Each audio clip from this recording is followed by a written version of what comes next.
রাস্তাঘাটে কোথাও নিরাপদ অনুভূতি করছি না। আমরা যেখানেই যাচ্ছি না কেন, ছোট বাচ্চা, শিশু, বড় এবং রাস্তাঘাটে যেখানে মেয়েদেরকে পাওয়া হচ্ছে, তাদের সব মেয়েদেরকেই ছেলেরা আকর্ষণ করছে। শুধু ছেলেরা বললে ভুল হবে, কারণ সব ছেলেই তো এক নয়।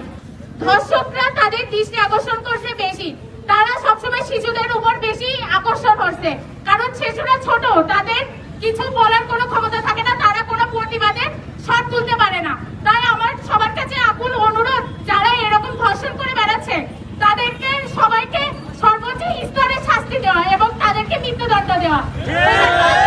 প্রশাসন যদি এইরকম কোনো শাস্তিমূলক কিছু না করে, তাহলে প্রশাসন আমাদের হাতে, ছাত্র সমাজদের হাতে যেন সেই শাস্তি ছেড়ে দেয় এবং জনতার হাতে যেন সেই সব ধর্ষকদেরকে ছেড়ে দেওয়া হয়, যেন আমরা তাদেরকে শাস্তি দিতে পারি। সব পরিবারদেরকে সচেতন হওয়া দরকার এবং প্রতিটা মেয়েরই সচেতন হওয়া দরকার। তাদের পোশাকের ভিতরেও অনেক ভুল ত্রুটি আছে, তাদের পোশাকও ঠিক করতে হবে, কারণ হিন্দু, মুসলিম, বৌদ্ধ, খ্রিস্টান এখানে কোথাও লেখা নেই যে তাদের পোশাক তাদের নিজ স্বাধীনতা, কারণ সবাইকে সুন্দর সুচির পোশাক পরে বেরোতে হবে। তাদেরও উচিত নিজেদের সম্মানকে ধরে রাখা। তাদেরও এই না যে শুধু ছেলেদেরই দোষ, তাদেরও তো দোষ আছে, কারণ তারাও দৃষ্টি আকর্ষণমূলক পোশাক পরে বাইরে বের হয়। শুধু যে ধর্ষকদেরই দোষ, তারাও কিন্তু, মেয়েরাও কিন্তু ভাবে এদিকে জড়িত আছে। তাই মেয়েদেরও উচিত নিজেদেরকে সংযত করা এবং ছেলেদেরও উচিত তাদের দৃষ্টি ভঙ্গি চেঞ্জ করা, কারণ তাদেরও পরিবারে মা বোন আছে।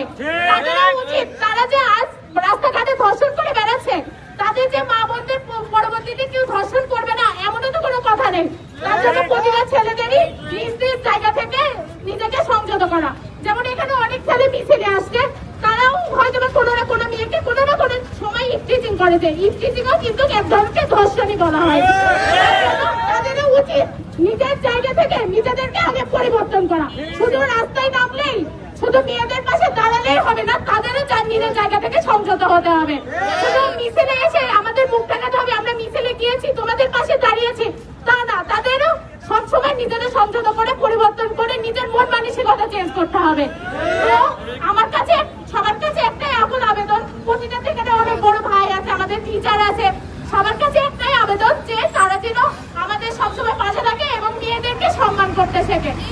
আর মেয়েদেরও উচিত নিজেদের জায়গা থেকে সংযত হওয়া এবং তাদের পোশাক, তাদের চলাফেরা ঠিক করা।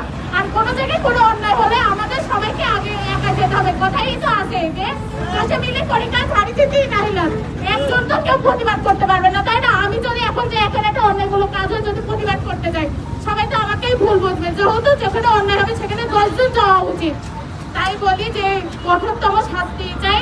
আর এই শিশুদেরকে নিজের পরিবারের লোকদের সচেতন হওয়া লাগবে, কারণ শিশুদের উপরে ধর্ষকদের বেশি টার্গেট করছেন। এই বলে আমি শেষ করছি।